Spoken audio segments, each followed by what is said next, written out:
Hello बच्चों, कैसे हैं आप लोग। आशा करता हूँ आप लोग अच्छे होंगे और अपने तैयारी को जोरों शोरों से कर रहे होंगे।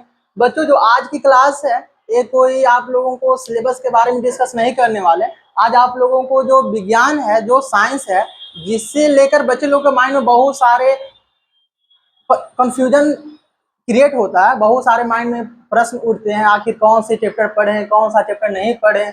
बायो में तो बहुत सारे चैप्टर हैं, फिजिक्स में भी बहुत सारे 5-6 को चैप्टर है, केमिस्ट्री में भी बहुत सारा। लगभग अगर पूरा साइंस को ले लिया जाए, फिजिक्स, केमिस्ट्री और बायो को, तो लगभग 18 से 20 चैप्टर हम लोगों को पढ़ना रहता है पूरे साल भर।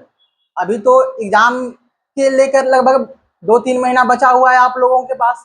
तो 2-3 महीने में बच्चे लोग को आखिर सारे चैप्टर तो पढ़ नहीं सकते हैं।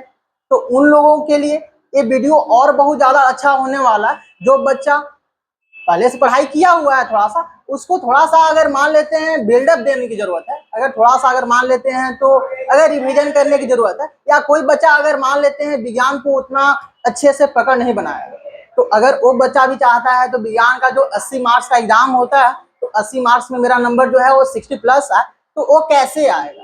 तो आज हम आप लोगों को सारे सिलेबस के बारे में, सारे चैप्टर के बारे में डिस्कस नहीं करने वाले।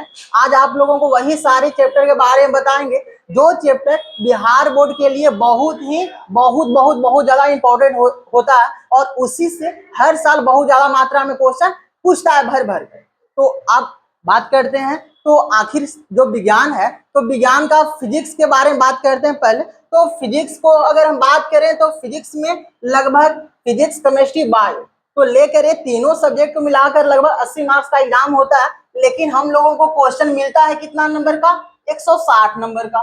तो 160 में हम लोगों को बनाना रहता है कितना, 80। तो हम 160 को ही लेकर सब्जेक्टिव के बारे में बात करें, ऑब्जेक्टिव के बारे में नहीं, सब्जेक्टिव के बारे में बात करें। और अगर आप लोग सब्जेक्टिव क्लियर कर लेते हैं तो ऑब्जेक्टिव भी आप लोगों को क्लियर हो ही जाएगा, क्योंकि ऑब्जेक्टिव प्रश्न भी बनते हैं कहाँ से, सब्जेक्टिव टॉपिक से बनते हैं। जो टॉपिक सब्जेक्टिव में हम लोग पढ़ते हैं वही टॉपिक से उसमें वन लाइनर क्वेश्चन बनते हैं, जो ऑब्जेक्टिव के फॉर्म में हम लोगों को एग्जाम में देखने को मिलता है। तो बात करते हैं यहाँ पर, पहला बात करते हैं किसके, फिजिक्स के बारे में। तो फिजिक्स में जो सबसे ज्यादा इंपॉर्टेंट और बहुत ज्यादा वेटेज रखता है, और वो चैप्टर हमारा है कौन सा, प्रकाश। प्रकाश का अलग अलग बुक में अलग अलग उसको चैप्टर में बांट दिया गया। पहला बांट दिया गया उसका प्रकाश का प्रवर्तन, फिर अपवर्तन। लेकिन हम बात करते हैं तो प्रकाश जो चैप्टर है, प्रकाश चैप्टर से लगभग आप लोगों को 15 नंबर का प्रश्न पूछा जाता है एग्जाम। इसका मतलब है क्या, अगर मान लेते हैं कोई बच्चा अगर बहुत कम टाइम बचा हुआ है, वो प्रकाश चैप्टर को अगर रिवाइज करके जाता है, तो फिजिक्स का लगभग आधा नंबर वो क्लियर कर लेता है। ऐसे भी 30 नंबर के आसपास, 28, 30, 26 के आसपास फिजिक्स से बनता है प्रश्न, तो वो लगभग 15 नंबर के आसपास, 15, 14, 13, 12 ऐसे उठा लेगा केवल एक चैप्टर पढ़कर। वो है कौन सा, प्रकाश। बात करते हैं अगला जो चैप्टर होने वाला है जो इंपॉर्टेंट है, वो आप लोगों को चैप्टर 3 जो विद्युत धारा है। कौन सा, विद्युत धारा। विद्युत धारा अगर हम लोग पढ़ लेते हैं तो वहां से 10 नंबर का प्रश्न बनता है, जो हमारा क्या हो जाएगा, वहां से हम लोगों को मिल जाता है। और उसके बाद बात करते हैं ऊर्जा का स्रोत। बहुत छोटा सा चैप्टर है, बहुत छोटा सा टॉपिक है। इसको हम अगर चाहते हैं तो 2 से 3 दिन में इसको पढ़कर हम 10 नंबर पक्का कर सकते हैं। ज्यादा डीपली में प्रश्न पूछता नहीं है ऊर्जा का स्रोत से, एक थोड़ा बहुत ही नॉर्मल प्रश्न बनता है जो बच्चे लोग बना लेते हैं। बात करते हैं तो इसके बाद अगर फिजिक्स के बारे में बात करें, तो फिजिक्स तो मान लेते हैं यहाँ से अगर हम पढ़ लेंगे और टोटल नंबर को जोड़ने की कोशिश करेंगे, 10 नंबर आ गया विद्युत धारा से, 10 नंबर आ गया ऊर्जा का स्रोत, तो और 15 नंबर ले लेते हैं प्रकाश का, तो कितना हो गया, 15, 10, 25, 25 और 10, 35। इसका मतलब क्या है, 30 से 35 नंबर हम लोग फिजिक्स में उठा सकते हैं केवल 3 चैप्टर पढ़कर। चैप्टर ऐसे है 6, लेकिन उसमें से हम आधा चैप्टर ही अगर पढ़ लेंगे, बाकी चैप्टर को छोड़ देते हैं, फिर भी पूरा में पूरा हम फिजिक्स सही कर सकते हैं। अगर मान लेते हैं हम लोगों को क्या चाहिए, हम लोगों को मार्क्स किसी भी तरह से हम लोगों को पूरा बड़ा पूरा आना चाहिए। तो इसके लिए हम लोगों को पूरा सब्जेक्ट पढ़ने की जरूरत नहीं है, पूरा मतलब चैप्टर पढ़ने की जरूरत नहीं है। हम लोगों को सब्जेक्ट में जो चैप्टर बहुत ज्यादा मार्क्स पूछता है, जिसका वेटेज बहुत ज्यादा होता है, हम वही चीज को कवर करके जाएंगे एग्जाम में।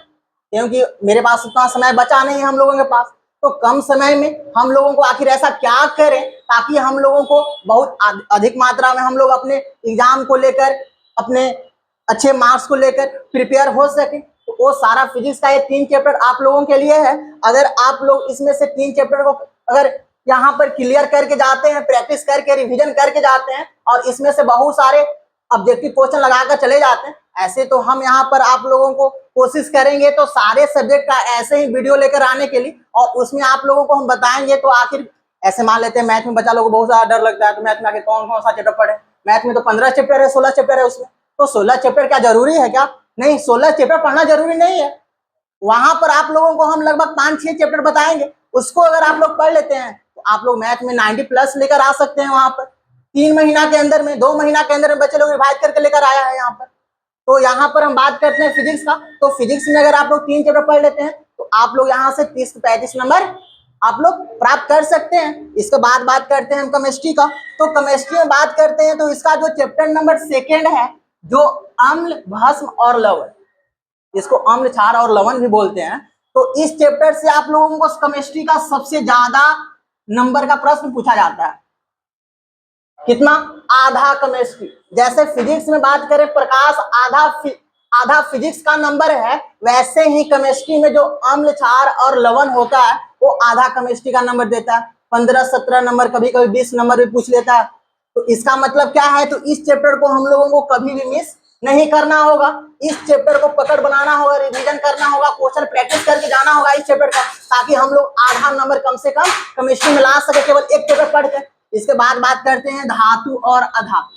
छोटा चैप्टर है, ज्यादा बड़ा है नहीं, और इस चैप्टर से प्रश्न पूछा जाता है लगभग 12 से 15 नंबर, कभी 15 नंबर, कभी 12, कभी 13, कभी 14 नंबर पूछ लिया जाता है। और उसके बाद बात करें कार्बन और उसके यौगिक, और इस चैप्टर से 10 नंबर का प्रश्न पूछा जाता है। इसका मतलब है क्या? तो अगर जैसे फिजिक्स में 3 चैप्टर पढ़ लिए, इस प्रकार अगर इसमें भी अगर हम चैप्टर 3 को अगर पढ़ कर जाते हैं तो यहाँ से भी हम कितना 10, 15, 25, 25 और 15 कितना हो गया आप लोगों को? 25, 15, 40, यानी यहाँ से भी हम 35 नंबर ला सकते हैं। यानी 35 नंबर फिजिक्स में 3 चैप्टर पढ़कर ला सकते हैं, केमिस्ट्री में 3 चैप्टर पढ़कर 35 नंबर के आसपास लेकर आ सकते हैं। इसका मतलब है क्या? केवल 2 सब्जेक्ट अगर हम कवर कर लेते हैं, फिजिक्स और केमिस्ट्री कवर कर लेते हैं, तो मेरा नंबर कितना हो जाता है? मेरा नंबर 65 प्लस हो जाएगा। कौन कौन सब्जेक्ट पढ़कर? Physics plus chemistry.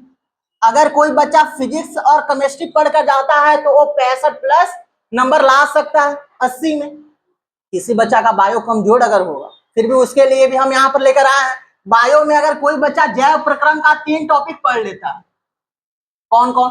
श्वसन, परिवहन और उत्सर्जन, तो वहां से वो 25 नंबर लेकर आ जाएगा।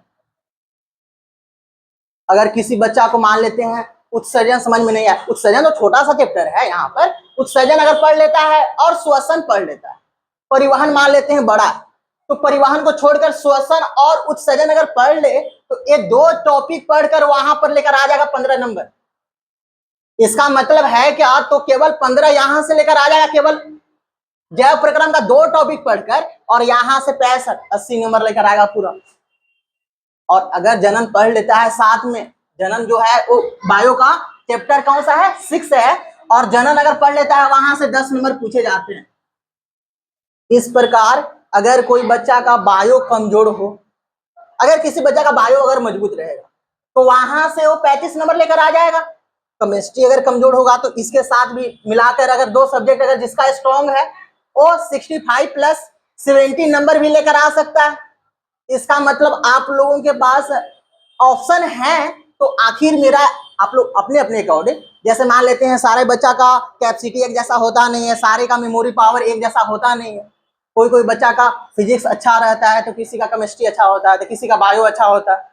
तो अगर साइंस में अगर मान लेते हैं आप लोगों तो के लिए, बोर्ड के लिए, तो आखिर सब सब्जेक्ट इक्विवेलेंट है, सारा जो है वो जरूरी है। फिजिक्स, केमिस्ट्री, बायो तीनों का लगभग बराबर वेटेज होता है। लेकिन अगर 2 सब्जेक्ट पे अगर पकड़ बन जाता है किसी बच्चा का तो उसका नया पार हो जाएगा। इसका मतलब है क्या? इसका मतलब है तो अगर फिजिक्स केमिस्ट्री मिलाकर, या केमिस्ट्री और बायो मिलाकर, या बायो फिजिक्स मिलाकर कोई भी 2 सब्जेक्ट को मिला लेंगे तो किसी बच्चा का 70 नंबर या 65 नंबर के आसपास वो ला सकता है। अब हम बात करते हैं तो आखिर आप लोगों के लिए टोटल फिजिक्स, केमिस्ट्री, बायो तीनों सब्जेक्ट मिलाकर आखिर कितना नंबर ला सकता है कोई बच्चा?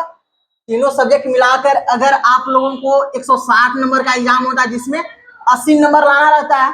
कोई भी बच्चा एक 2 चैप्टर यहाँ से 3 यहाँ से 3 2 5 और 5 3 8, अगर 8 चैप्टर पढ़ लेता, अगर 8 चैप्टर पढ़ लेता तो वो 80/80 लेकर आ जाए। और ये मेरा गारंटी है।